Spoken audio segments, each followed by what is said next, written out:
Welcome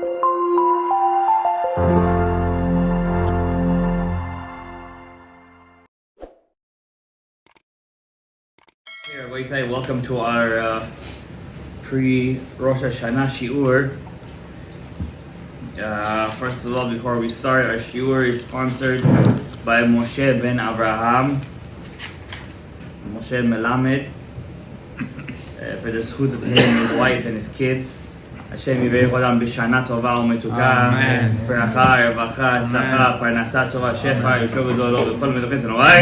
And also another one of our sponsors, anonymous sponsors, you should have a sweet new year, lebracha, revacha, tzlacha, shana tova u'metuka, v'kol yeshua v'dolo, v'noai. Amen. Amen. Also, Yuni Shmat Shlomo ben Shifra, Ruach Hashem tenichel b'gan Eden. Amen. Very special guy, his father. He's a very good sponsor of our shiurim. So, may his father have it. Even Neshama, his 1 year is coming up this Sunday. Okay, today we're going to do two things, Brother Hashem Yitbarach. Number one, we're going to do Tefillah la Parnasa, which is the book which I told you guys to open in your books. We all know on Rosh Hashanah and Yom Kippur, we daven for Parnasa. And correct me if I'm wrong, you guys also do it? Tefillah la Parnasa, le David at the end of the Tefillah in Rosh Hashanah. There's a special mizmor tehillim, and then we say it, we open up the heichal before Alim Shabbat. You guys do it? They do it. Maybe not all of them. Now, do you guys do it? You read 7 times. No. At the end of Aravit, Shacharit, and Mincha. Huh? It's in the Rav Yaakov Koppel. Huh? Probably you say. Right. So Sfaradim for sure do it. For sure, I think Breslovers for sure do it. But there is a special minhag that we have based on the Ari Kadosh in Pri Etz HaChaim. Rabbi Chaim Vital brings down that in Rosh Hashanah, Yom Kippur, there's a special sigula to say chapter of Tehillim. LeDavid Mizmor LaHashem Ha'aretz Umlo'ah. We all say this chapter of Tehillim every Sunday in the Shir Shel Yom.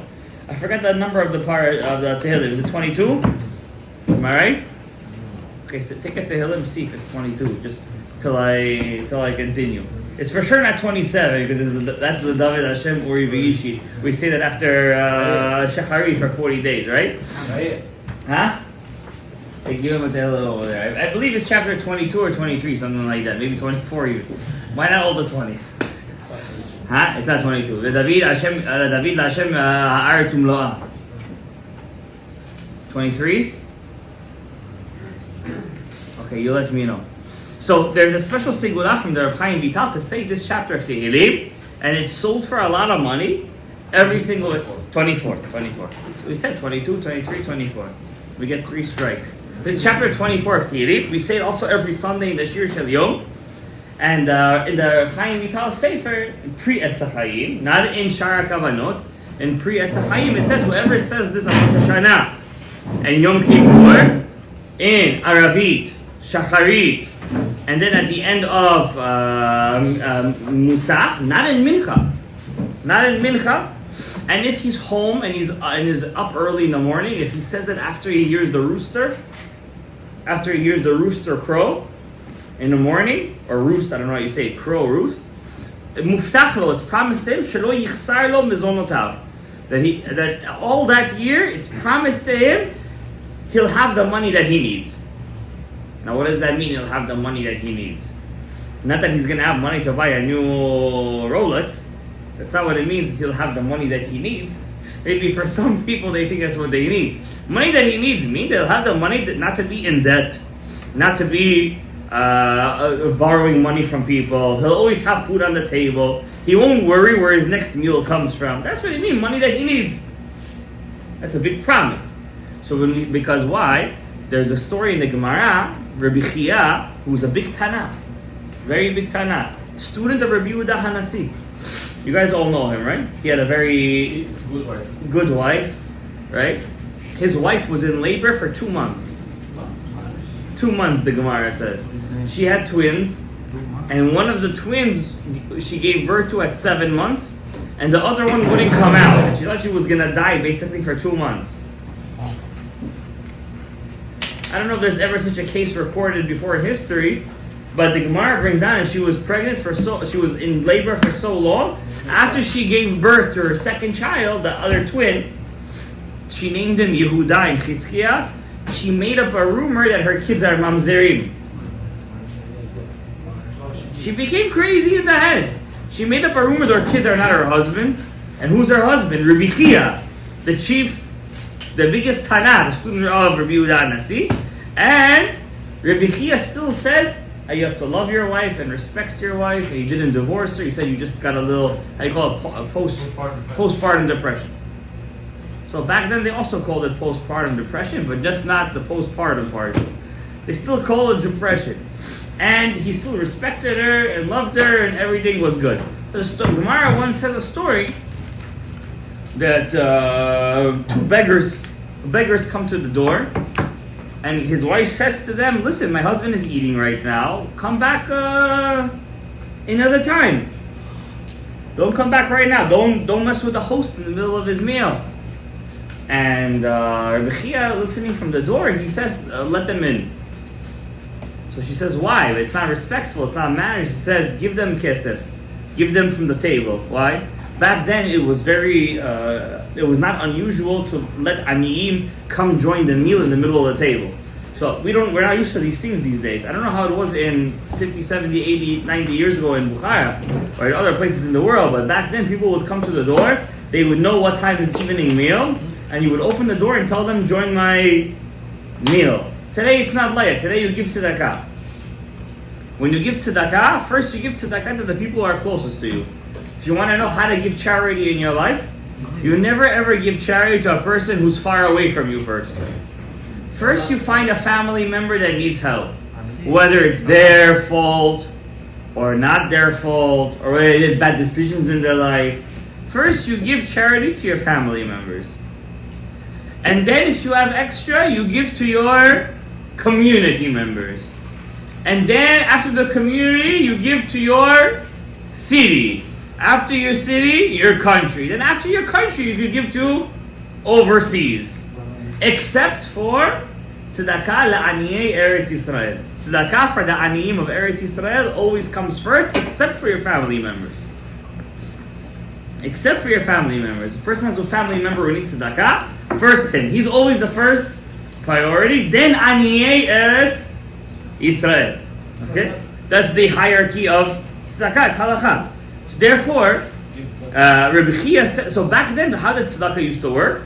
It's in the Zohar, it's written, there's 10 things you need to do on the table. One of those things is you have to have poor people on your table while you eat. Today, people come to knock on if he comes knocking on your table while you eat, you're going to think he's a mental guy and I don't want to say.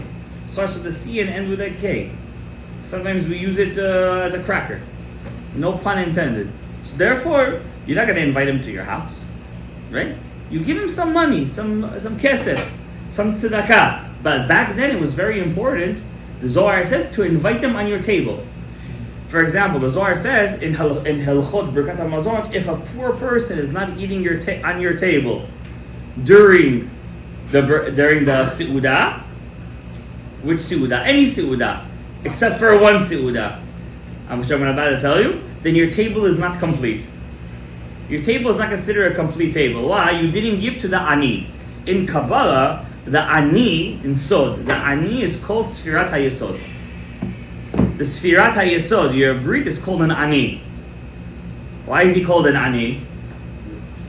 Because your Yesod, your Brit, is always dead. Unless you're crazy. Most of the time, your Yesod is usually dead, right? Your Brit. It's sleeping. It's whatever. You want to call it hibernating? Call it hibernating. But it's okay, you don't like the word dead. But it's sleeping. You know what? All right. But how does it get alive? It needs the koach from all the other parts of your body. It needs the mind to think. It needs the endocrine gland to start pumping those hormones. It needs the blood to start flowing. It needs the vagus nerve because the vagus nerve goes down the whole body and it's a cranial nerve. The whole body needs to start churning, right? It's a big miracle. It's not stama. It's a whole operation over here, right? So therefore, in Kabbalah, the Yesod is called an Ani. Why? It needs the help of everybody else to start working. So in Kabbalah, they say, in the Rabbi Shimon says in Sod, if you don't have an ani on your table, then the Yesod didn't get its sustenance, its shefa. Right? But today, when you're going to invite a poor guy, so what do we do today? There's another word for the Yesod in the Zohar. Another word. What is it? An oreach. The guest. Anytime you have a guest in your house, it's like you invited the Yesod inside your house. Because everything is the midot of HaKadosh Baruch Hu, everything is the attributes of God. So a guest is like the foundation. It's the Brit Milah. So that's why the Zohar says, every time you eat, you need to have a guest. Now, what are you going to do over here? Invite people over, you're going to have to open up a table every time you eat? You're not going to do that. So what do we do today? That's why Avraham Avinu was zocheh to what? Ba'ashem berach et Avraham. God blessed Avraham. Bakol. What's bakol with everything? With the Yesod. Avraham was the richest out of all the Avot. Right? First he got rich from Paro. Then he got rich from Avimelech. And then he just was fabulously wealthy. Right? Because he was zocheh to bakol. Because he was the Bala Oreach. Right? When Hashem sees that you're Bala Oreach, so he gives you the shefa. But today we don't do that. What do? We give tzedakah. If you open up Sidur HaRashash says, before you eat on the table, give charity. Chidush, yeah, every time you eat, you have a quarter in your pocket, something. Give tzedakah. Guys, don't think just because you give a quarter on the thing, it means nothing. Quarter adds up. Suddenly you see, you got $500 inside the kupa. You buy the Sudah Shalishit, you buy something for the Bet tzedakah. It's not, look, we have over here, one of our members of our Bet HaKnesset, Ephraim ben Menashe Kohen, he got this for us. He had this idea, he saw this somewhere, but there's a guy who thinks of something, then there's a guy who does it. He saw this, he said, listen, Sudah Shalishit, everybody wants to have a nice Sudah Shalishit. Let's make a kupa. Everybody who has change, put it inside. And every week we open it, we get a nice Sudah Shalishit. You're saving the Bet HaKnesset every single week, $150 to $200. That's another thing they can put inside the bank account. And Baruch Hashem, we won't have to be in a shul that has a rat-infested smell.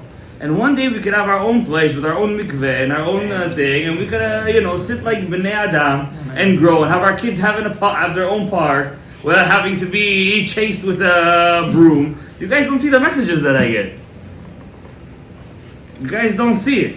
You break this, you break that, this one's falling, this one's coming down. I'm not going to bore you with the details over here. But it's a maaseh. The maaseh, that's the yesod. Correct? Now, when is the most important time to give tzedakah or have a guest in your table? Which seudah? Sudah Shalishit? Because it says over here Sudah Shalishit. Nice, but you're thinking outside the box, no pun intended. No, in the 3 festivals. Pesach, Shavuot, and Sukkot. The Zohar Kadosh says, it's a halacha actually, forget about the Zohar. It says, the 3 holidays, you must have guests and you must feed the aniyim.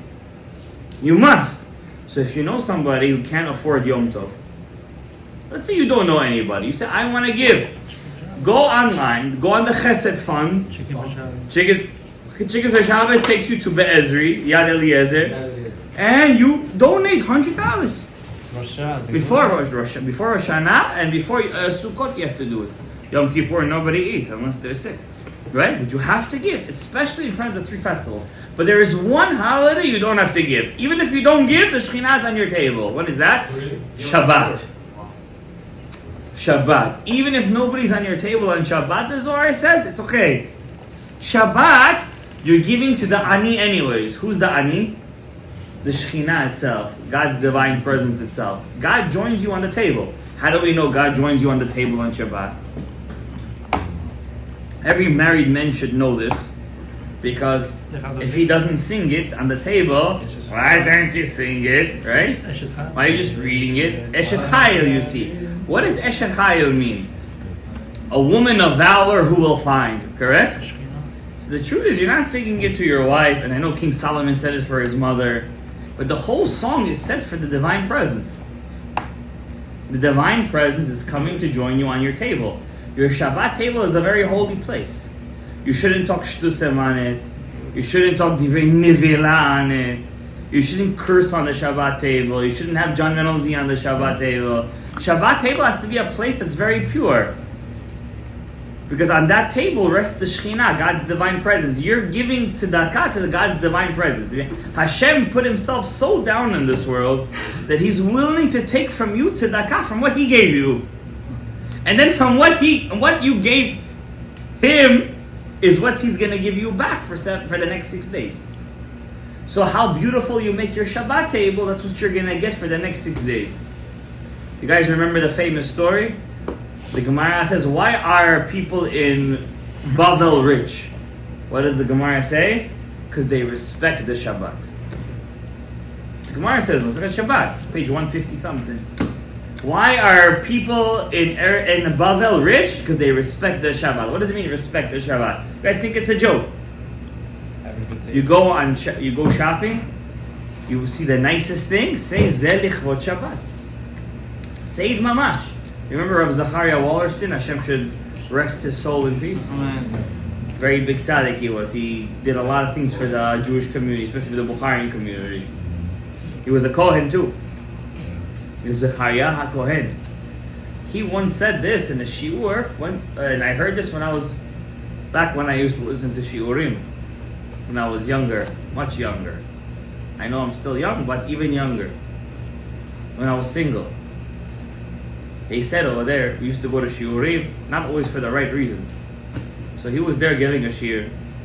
And he said, every time I'm in a store on Friday, the worker over there thinks I'm crazy because I'm always speaking to myself. And he said, what am I always saying in the store? He said, I'm saying Lichvot Shabbat Kodesh. I'm taking that potato, I'm saying Lichvot Shabbat Kodesh. As a young kid, I heard that and it inspired me. And ever since then, every time I go shopping on a Friday, even though it's written in the Ari or whatever you want to say, but I heard it from him. L'zchuto ya'aman. Every time I go to the shopping, I always say before I go shopping, Zeh Lichvot Shabbat Kodesh. Just one difference. He used to say it to himself, I say it out loud. If he thinks I'm crazy, let him already think I'm crazy and everybody else. So when you say it out, when you say Lichvot Shabbat Kodesh, that thing that you're buying becomes Kadosh. So now that we said all that introduction, back to Rabbi Chia. So Rabbi Chia was on the table with his wife. And his wife said to the Ani, don't come to the table. Now you understand why he got angry at her. Because what's the whole point of eating at your table? To invite a poor person to eat with you on the table. So he said to her, why are you kicking him out? But then he told her something even scarier. And I said this to you guys before, but I'll say it again before Rosh Hashanah. Because if you guys really want to have a happy, sweet New Year, and we're all guilty of a lot of averot, even though we could have not done it, me included, he said, give that man tzedakah. Give him from the table. Let him eat from the table. He said, why? You don't know in the future if your kids will need to eat from the table. And somebody will kick them out of the door. And in the zechut that you're going to feed them from the table, your kids will not be thrown out of the house. The Gemara is very, very important. I'll tell you why. If you learn the Torah, you're not going to know all these things of Midah, Keneged Midah, and everything. There is a book called Ein Yaakov. Everybody here should learn. If you can't learn Gemara, at least learn Ein Yaakov. That's all the stories of the Talmud. All the things they learn from the Psukim. You have to learn Ein Yaakov. The Ben Ish Chai, guys. Ben Ish Chai was big. Yes. One of the best. Ben Ish Chai used to give a shiur after every shacharit, every morning. Not Chok L'Yisrael, not Daf Yomi, nothing. What he used to give a shiur on? Ein Yaakov. Stories of the Gemara. From the stories of the Gemara, you learn everything. The Ben Ish Chai HaKadosh says, in the Ein Yaakov, it brings down all the stories. He says over there, one time, Rabbi Chia's son, one of those two sons that was born as a twin, 2 months in labor, their mom was. One of the sons, I believe it was Yehuda. His name was Yehuda. When is a rabbi called Rav in the Gemara? When is he not called a Rav? If he was given smicha, he was called a Rav. If he was not given smicha, it's when a rabbi before him would come put his hands on him, or he would tell him, in the power vested in me, I'm calling you a rabbi. He knows Torah. He doesn't know Torah. The Gemara once says, Rabbi Shimon Bar Yochai's grandson, he went off the derech. Any zonah that would charge, let's say $20, they would pay him $40. He was a very, very famous guy. His name was His name was Yossi. Yosei. Rabbi Shimon, you know Rabbi Shimon Bar Yochai is? The best. His grandson. Off the derech. Not just any off the derech. Casanova. this guy, they were paying him. The Gemara says the story, Messiah Baba Metzia, page 84. The Gemara then says, one day Rabbi Yehuda Hanasi, who was his father's friend in shul, in Beis Medrash, they used to learn together, he said, how am I going to leave my best friend's son to go off the derech like this? The Nasi of Am Yisrael. I don't know, who's the Nasi? Imagine Benjamin Netanyahu was a religious guy. And Benjamin Netanyahu, as a religious rabbi, there was such a picture of him like that, right? You would know. He would go down and find his best friend's son who went off the derech just to bring him back to Kedusha. You would think it's senile, right? That's nothing compared to Rabbi Yehuda Nasi going to find. You think he had nothing better to do than to go do kiruv right now? He was writing the Mishnayot. All the Torah Shabbat was based on him. Are you nuts? He's going to go down and find a kid right now that's in the Shuk Shel Zonot. Chas v'shalom, Shuk Shel Zebras, we should say, for Rosh Hashanah, to keep our mouth extra clean. So you know he said, I'm going to go for my best friend's son. He went over there, he found it. He said, you want to be a rabbi? Just like that. You want to be a rabbi? Back then, people used to actually respect rabbis. He said, what do you mean? What's in it for me? He's like, I'm going to give you a glima shel zahav. You ever see Ovadia Yosef's jomeh with the golden embroideries? I'm going to put that on for you. People are going to respect you. Mitoch shelo lishma, ba lishma. He said, okay. He got two other Tanaim. He said, Rabbi. That's it. Didn't know nothing, this guy. He didn't even charge him. He just gave it to him like that. Back then, it didn't work like today. You had to learn, take a test. That's good, by the way. Back then, as long as he vouches for you and he gives you smicha, you had smicha. Yeah, he became a rabbi, and he grew from that. And you know how he grew from? From the busha. You know what the busha is? Shame. From the shame, because then he wanted to go off the derech again. Rabbi Yehuda said, no, b'chiyat. I gave you the jomeh, I gave you this, I gave you that, I gave you the koach. You're going to go right now and go off the derech. It's lo yafeh. It's not nice. You have any busha? He stayed at that, and he became Rabbi Yosei ben Rabbi Elazar. You mentioned it many times in the Gemara, you guys just don't know about it. But when they came time to bury him, the cave didn't let him come inside next to his father. It didn't let him. Why? There is a difference between tzaddik and tzaddik, but he's a Baal Tshuva. Isn't Baal Tshuva in the greatest place in heaven? Yeah. Except for one guy. A guy who suffers in his life. A person who goes to Yisurim is even higher than a Baal Tshuva. Why? You guys remember the story of Eov? Tzaddik, he was the big stuff. Satan said, I'm going to test him. What happened to Eov at the end? Satan said, I'm going to test him. Hashem said, go ahead, but be careful, don't kill him. Regular guy reads the story, he says, what is this over here? You're playing a game with people's lives? That's not the point of our conversation. Just making you guys think of it. Satan goes down, tests him. What does Eov do? He doesn't complain yet. When does Eov start complaining and questioning God? Once he gets suffering. Once he gets sick. His kids die, he didn't complain. Lost his money, didn't complain. But once he started to get sick, it says, Al Besaro, he started to feel the boils. Then, Vayivarech et Hashem. Yivarech B'lashon Nikiya. Yivarech means he started to say, Efo Hashem? Where is God? All my life I never even looked at a woman in my life. Why is Hashem doing this to me? Until Hashem had to come out of the Sa'ara min Hashamayim and said, Eov, where were you when I created the world? Ari says, you know what he was telling him? Do you know you're Gilgul? He said, no, you're Terach. Now shut your mouth. How was that? You think you're a tzaddik, you think that you're Terach. Now shh. And all of what Eov went through that 1 year is because he used to sleep with his wife when she was Nida. It's not even the Avodah Zarah or all the other millions of things Terach did. That was just for Nida. You know, sometimes it shakes me to my core, the whole thing with Nida. I'm not going to chas shalom laugh at Ovrei Avera, chas shalom, chas shalom, you know.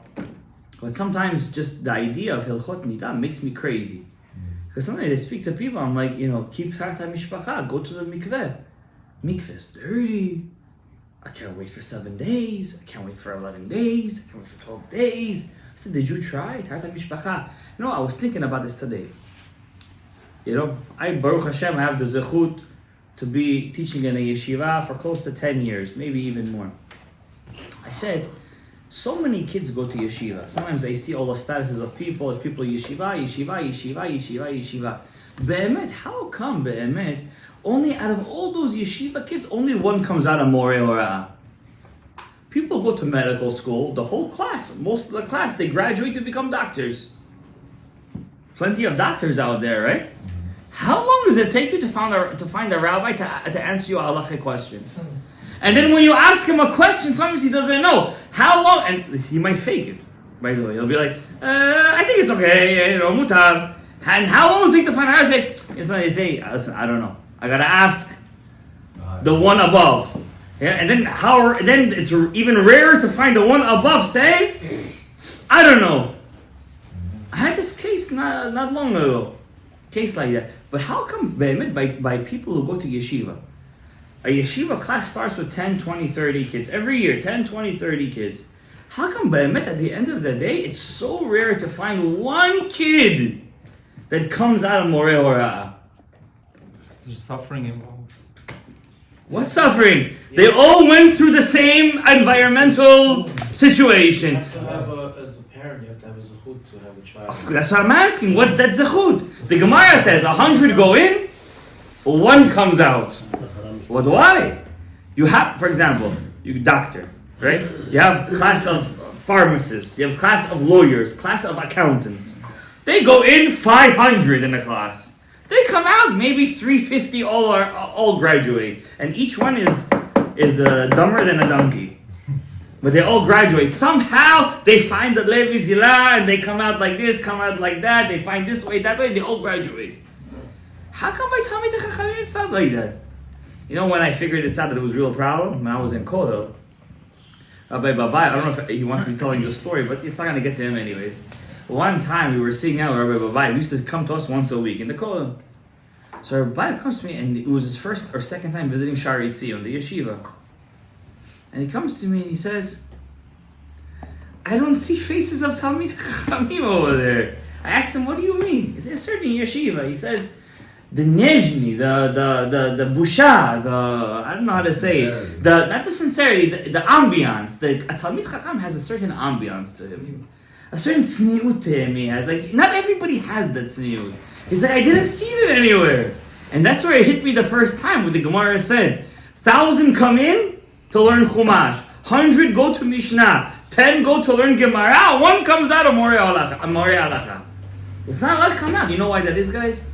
Everybody goes through the same system. But it's not about what you learn. It's about the purity of the neshama. And that purity of the neshama comes from Taharat HaMishpacha. Comes from the purity of the parents. Not just how they raised them. You know, sometimes you could find a kid that grew up in the worst house. In the worst house. But yet he comes out, maybe not of Moreh Hora'ah, but he comes out with Yirat Shamayim. How come that is, guys? But sometimes you can find a kid that grew up with all the Elachot, Shiva Nekiyim, and he comes out completely, I don't know, off the derech. Why is that? Hashem is midagdeg bechut ha'se'ara. He sees what the neshama needs, he sees what the neshama doesn't need, and he sees what the neshama could get and what he cannot get. When a person doesn't keep Taharat HaMishpacha, it ruins the neshamot of the child. The Gemara says it, the Rashba says it, it's in the Poskim.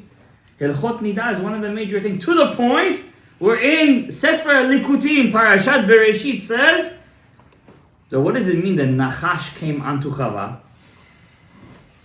That Chava, Eve, became a Nida. And Adam was with Chava while she was a Nida, and she had a baby. Who was that? Cain. And since he came from blood, he spilled blood, the blood of his brother. To that extent. You guys understand how far Tata Mishpacha goes? And today people don't dip in rivers. They don't dip in rivers like they used to do. Back then they used to dip in rivers. You know how cold a river is? In the winter? In the dark. In the dark? Ice water. Not so much fun. Not fun. I once dipped in a cold mikveh. I don't ever want to dip in the cold mikveh again. It was not nice. Colder than the Ari. It's not colder than the Baal Shem Tov. Yeah. I once dipped in, there was icicles on top of the water. We were in Tannersville one Shabbat, and I needed to go to mikveh before Shabbat. It's a chiyuv. It's a chiyuv. We went to the mikveh, and the mikveh guy, there was cobwebs and spider webs all over the place. In Tannersville. The water wasn't green. It was already getting yellow. But I had to dip one dip. And there was icicles on top of the water. Like they were doing, I don't know. I looked at me, I don't know. I had to dip one time. You know what ice is? It's like you were dipping in ice. Was it a cave or was it? No, it wasn't a cave. They just don't take care of it over there. You know, it's upstate New York. It gets freezing cold over there. The pipes all freeze. Everything gets frozen over there. The water, they leave like this all winter. What do you think is going to happen? No insulation, no nothing over there. It's not like over here, everybody over here gets insulation, foam insulation, noise cancellation. It's not like that. Over there, there's no noise cancellation, no foam, nothing. You build it with bricks and that's it. A couple of pipes inside. How much we have to be so happy to HaKadosh Baruch Hu, what we have and what we're doing. And this year, Baruch Hashem, I say Baruch Hashem, it was such a year of dinim kashim. I just heard of somebody, young woman, not even 45 years old, she might have ovarian cancer. So you guys don't hear these stories because you guys are not with the Kal, you're with your own people. I just heard of a case like this. Normal person. Like this kind of case is like so old, like Chas v'Shalom, person's life could go in 1 second. I always say one thing and people ask me, what should I do before Rosh Hashanah? I try to do a million things. Tikkunei Zohar finish, fast, this, that. Sometimes I don't have the power, you know? Sometimes I really don't have the power. Like right now, I'm starting to feel my left eye is starting to twitch. You know? You think it's easy waking up 5:45, 6 o'clock to selichot every morning? Back then, it used to be a thing. To shower 6 kids in one hand, prepare for a shiur in a second. It's a big. You know what you need? You need will. You need a lot of will. To be married, you need will. To be a boss, you need will. You need to have ratzon to do all this. Desire, not to give up. You need grit. The grit to go all the way. It's hard, it's tough. But you know what? If we don't have that will, then Hashem doesn't need us in this world anymore. You know, He's going to tell us, okay, you want to be fired? You want to quit? Okay, but then you're not going to be here anymore. So we need the will. But, you know, Hashem could change our life in 1 second. So don't ever complain what you have in life. You have health, you have a family, you have a kid, you have a community, you have somewhere to appeal. Some people don't have these things. They wake up every morning, they don't even know it. Every day they go to a new Bet HaKnesset. You know what kind of koch is? You wake up every morning, you see the same person, you joke with him after Shacharit. You know, I told you guys, the study says people will wake up in the morning to Shacharit. They have less cardiac problems than other people. Yeah, it's statistically proven. How? He's waking up early in the morning, he's getting less sleep. You know why? Because he has simcha in his life. That a little bit of simcha pushes away a lot of darkness. Okay? So Rosh Hashanah is coming. What are we supposed to... We're supposed to take upon ourselves a mitzvah, guys. What mitzvah are we going to take upon ourselves this year? Seriously, let's take upon ourselves a mitzvah. What mitzvah we're going to take upon ourselves? Tata Mishpacha is a 100%. You have to be, you know, I say people who keep Torah Mishpacha are the real warriors. Single guy thinks they're warriors. The single guys. Why? I keep my brit, I keep my this, I keep my that, I don't do nothing. I said, are you crazy? You know what it is? A guy's wife gives birth 3 months. She's midamem dam nida. And she's next to you. She's next to you 24/7. You know what kind of test that is? That's a warrior. That's a real ice bucket challenge. That's a real ice. 3 months is not that's some crazy ice bucket challenge. That's a real warrior. And this guy's telling me over here, I'm a tzaddik yesod olam. Now he is. I'm not saying that he is. Lo tzitz. But at the same time, those guys who have the ta'ava in front of them all the time, and we're not over here Baba Sali, who he says, Libi halal bikirbi. We're regular folk over here. Just because we speak nice doesn't mean we're all tzaddik yesod olams over here. We all have ta'avot and yes halas. But those guys are the real warriors. To see such a thing every day and say to themselves, I'm not going to be over. I know people who are over avot nida. I get calls every day. Rabbi, I couldn't hold myself. It was too long. 2 weeks, 3 weeks, I couldn't do it. Mm-hmm.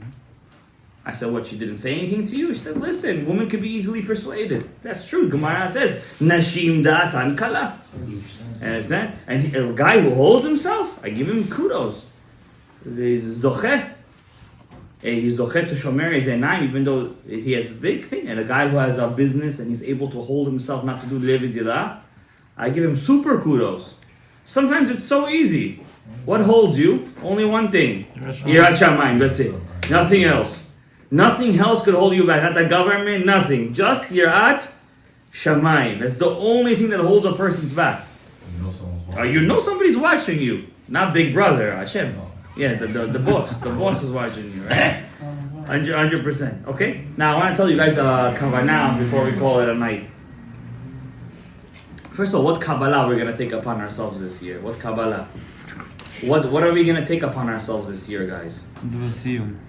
Siyum Masechet? Why not? We have to do a Siyum Masechet. That's a Thursday night, guys. I'm talking about to everybody who's watching over here.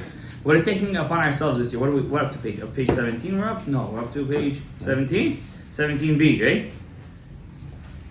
Well, we have another about 50 pages left. So we got to go 2 pages a week now. Okay. But what about us? Everybody else? What mitzvah are we going to take upon ourselves? What about a major challenge? Learning Torah hour a day. An hour a day keeps the doctor away? Okay, but you got to learn Torah 2 hours a day. 1 in the morning, 1 in the night. I want to suggest you guys something else. It's a hard one, but it's an easy one. How is that? Give me a siddur, please. Give me the white one. Yeah, the white siddur. Give me. Yeah. I want to read you a Pirkei Avot. Some of you guys already know where I'm going with this. Because I've been hinting it the whole year. But only those who are following know. So we have a rabbi. His name is Shimon HaTzadik.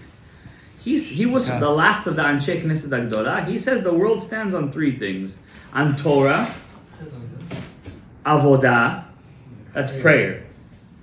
Prayer is called Avodah in the Torah's vernacular. And the last thing is Gimilut Chesed. Okay, very nice. Chesed, Givura, Tiferet. Very nice. Chesed is what? Gimilut Chasadim. That's the right column. Avodah is Gvura. It's going to be the left column. And Gimilut Chasadim is going to be the middle column. Okay? Yafeh Me'od, 3 system column. We've heard it here before. Yeah, Torah is going to be Tiferet. Right? So, very nice. Okay, we heard it. Antignos, Ish Socho. This is what I want to get to. Antignos, the man of Sochos. First of all, his name is Antignos. Just that name has to catch your eye. Right? He was named after a Greek. Already in his time, people were already becoming Greek. Greekified. Hellenistic. Antignos says, and this really is the true meaning of the whole Torah. He got the Torah from Shimon HaTzadik. Shimon HaTzadik was a big rabbi. 40 years he was rabbi. He was the leader of the Jewish people. Not one time did the western light in the menorah ever die out. They would put oil in the menorah. The western lamp, when he would light the menorah, it never died out. For 40 years. He used to light the menorah. 40 years Hanukkah? Huh? No. Well, yeah, technically speaking. It was greater than Chanukah, if you ask me. 40 years, one lamp never... No, he would take it off because the mitzvah was to relight it. But every time he would put the light, everything would die, he would come. There was always the Western light, Western lamp lighting. He would turn it off then, yeah. Because it's the mitzvah. Mitzvah migdash. He had to, leak it there again. But the point, but for 40 years, the same light never ever died. You would think one time it would die out. He puts the same oil, the same wicks and everything. But that light never died out. For 40 years. He was Kohen Gadol. For 40 years, he was Kohen Gadol. You know, in Yom Kippur, they would throw the goat off the La'azazel, and then they would tie a string on the parochet. Right? Because if the string would turn white, miraculously it would turn white. That means that year, salachti kidvarecha. If the string would stay red, it was a sign, lo salachti kidvarecha. Communal. Right? It was a communal thing. Not a private thing, right? 40 years he was Kohen Gadol, the string always would miraculously on Yom Kippur turn white. In front of everybody. Not in front of me and you. In front of everyone. I guess he was big shishka over here. Zelo pashut. 40 years Kohen Gadol. And the year that he died the day after Sukkot, the day after Simchat Torah, I believe. He said, I know I'm going to die this year. The Gemara says, how did he know? He said every year he would walk inside Kodesh HaKodashim, he would see somebody in white come in with him and come out with him. That year somebody in black went in with him and didn't come out with him. So he knew it was a siman. The Gemara Masechet Yoma says that he was going to die that year. So he knew he was going to die. After he died, the Jews went on a very big spiral down. Right? His two sons fought over the Kohenship, and then after that, it's history. The Greeks came in, the Hellenists came in, and the Erev Rav till today put their shorish inside of us. So Antignos was his student, and he got Torah from him. We don't know if he was a Kohen, but we do know he was a great man because he was the leader by himself. Usually after him, it were two leaders. He was a single leader. And he says like this, don't be like a servant that serves the master to get a reward. Serve him because he says it. L'shem yichud kuchav rechush chinteh. And what is the precursor to that? What do you need to have that? Yehi morah shamayim alechem. May the fear of heaven be always on you. It's a very strong sentence, and it's the beginning of Perkei Avot, but that practically sums up the whole Torah. What our issue has been for the last 2,000 years. Yirat Shamayim, not to get something in return. That means if we do get something in return, it's only for one reason, to keep on doing it. To keep on doing it. If we serve Hashem, if we go to Rosh Hashanah, and the Zohar calls us klavim. Tikkunei Zohar. He says we're like klavim. We say, how does a dog say? He barks, right? Zohar says, have. Give me. Give me mizoneh. Give me chayei. Give me rivichei. Give me. Just give me. Zohar says, you're a kelev. The Zohar says, when you pray to Hashem, pray to Him specifically.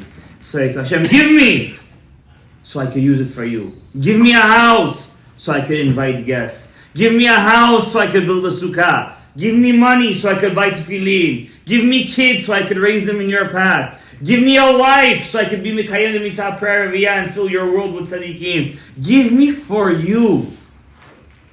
Give me for you. The Zohar says this is the main point of the whole Torah. The Zohar agrees with Antignos ish socho. So when we're going to get to tefillah ala parnasa, and we're going to get to all these kavod, zochreinu lechayim. Melech hafetz b'chayim. Guys, look at the word. Zochreinu lechayim, remember us to life. Melech, the king, shechafetz b'chayim, that wants to give us life. Why does he want to give us life? Lemancha Elohim chayim. For your sake. If you don't ever, this is probably the first time in your life you guys ever listen to the real translation of these words. You guys hear what he just said? And you're saying it's for Aseret Yemei Teshuvah. Let me read it to you again. Zochreinu lechayim, remember us to life. Melech hafetz b'chayim, the king who wants life. Kotveinu b'sefer chayim, write us in the book of life. Lema'anach Elohim chayim, For your sake, the living God? What should you really have said? According to the Kritmachs. For our sake! No, you didn't read Pirkei Avot. You didn't read Pirkei Avot. Antignos Ish Socho says, don't serve him for yourself, because you're not here for yourself. You're here for him. Lema'anach Elohim Chaim. Now, how does that work if he's a perfect God? Okay, open up an Otzrot Chaim and an Etzah Chaim, we'll start talking about it. How does it actually work over here? Who are you and where are you made out of? But what is all this game for? I'm just calling it a game for lack of a better word. What is this whole 6,000 years for? Lema'anach Elohim Chaim. Letaken olam b'malchut Shaddai. He's Elohim Chaim. He's Elohim Chaim. Why do we call him a living God? Because all the other gods are dead. Yoshka is dead. Muhammad is dead. Everybody is dead. Hashem is living. That means he's here with us. He's alive. He's the real life. He's the real Chaim. And he wants us to live in this world for him. I'll tell you a story and I'm going to end with this. I know we were going to do kavanot and everything, but sometimes Musar is more important than kavanot. It says there was a very big rabbi called Bala Sulam. Bala Sulam. Alright? He was a big rabbi in Kabbalah, in Zohar especially. He made a translation on the whole Zohar. Story go. He was a Belzer Chassid in Europe. It was the dawn of the Holocaust. The dawn of the Holocaust. We're talking about late 1920s. Late 1920s, 1930s. And he already saw that, because you remember, Yamach Shemo v'Zichro was in power 10 years before. So already the rhetoric of anti-Semitism was already in the air for 10 years. Don't think he just woke up one day and be like, let's send them to concentration camps. No. It was a rhetoric that was going on for 10 years. They were blaming the Jews. It was a whole thing. The Dreyfus affair, right? Kristallnacht was already at the end, right? The Dreyfus affair was a big thing. You know, they blamed the Jewish pilot, sergeant or whatever he was, that he was the one who was selling secrets to the Germans. He was French. The Zola, that was a whole big thing. Anybody who knows a little bit Jewish history the last 100 years knows that it wasn't something that grew up in one day. It was something that was cooking from World War I. Okay? So this rabbi, the Bala Sulam, he was a Belzer Chassid, and he came to he were 3 friends apparently, 3-4 friends, and they were all big Talmidei Chachamim. And they got to a very big spiritual state, and they went to their Rebbe, and the Rebbe said, do you guys have anything left to give? Anything left to do? And all the friends said, no, we reached our peak. We reached our cap, we reached our peak. We did whatever we had to do. Only he, the Bala Sulam, said, I still have work to do. All of them ended up staying in Europe and dying. Only he ended up in Eretz Yisrael. And in Eretz Yisrael, he actually realized his true goal, which was to write a Pirush on the whole Zohar HaKadosh. If a person says, I just want to be on vacation my whole life. I want to be on vacation. I'm done with life. Don't ever, even if you're thinking that, don't ever say those words. Because if you want to be on vacation, there's a better place to be on vacation. You ever see grandmas? Grandmas. Babulas. When they take care of their grandkids, right? They hate it, but it gives them life. Once they stop, what happens to them? They sign off. They sign off. They're not gonna, you know why? It's not some kind of secret. When you have something to do in life, then it gives you energy. But in spirituality, it's deeper. If you have more work to give to Am Yisrael, Hashem will keep you here. Rav Ovadia Yosef had until 90, 95 years old. Right? Some people don't come to this world for themselves. They come for one specific person, like the Ari HaKadosh. When he saw his job was done, he left. 38 years old. Always, Rabbi Ahmed Breslev, Rabbi Ramchal, many big tzaddikim. The Rashash. Never ever say to Hashem, my job is done. Always say to Hashem, I have more work to do. Yeah, you might get less sleep, you might get less this and that, but you have more work to do, you're going to get more life. Because Zochreinu Lechayim. Why? At the end, Lema'anach Elohim Chayim. For your sake, Hashem. It's a relationship over here. Am Yisrael, Torah, Kucha Brichu, Chadkun, we're all one. God, the Jews, and the Torah, we're all one. So let's realize our full fruition. When we take upon ourselves a mitzvah this year, you don't have to be a physical mitzvah. It could be an ideology. I'm going to do mitzvot this year, not to get anything in return, but L'shem Yichud Kudsha Berichu Shchinte. That's it. That's the mitzvah I take upon myself this year. And you're going to see, you're going to do that, everything else is going to fall into place. Baruch Adonai Le'olam. Amen. Amen.